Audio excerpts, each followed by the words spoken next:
अस्सलामुअलैकुम। आज हम MS ऑफिस 2010 को इंस्टॉल करने के बारे में सीखेंगे। तो सिंपल लास्ट सॉफ्टवेयर के मुताबिक जैसे उसको इंस्टॉल किया था वैसे ही तरीकाकार है।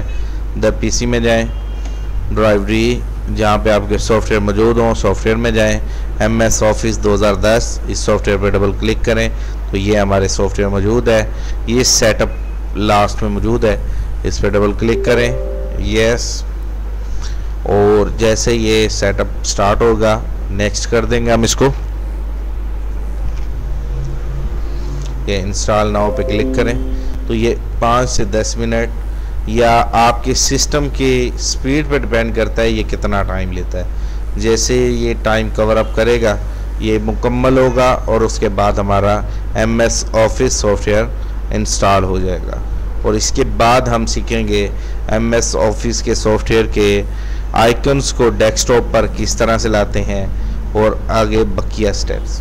उम्मीद करता हूँ ये MS ऑफिस 2010 सॉफ्टवेयर आपको इंस्टॉल करने का तरीका समझ आ गया होगा। थैंक यू, अल्लाह हाफिज़।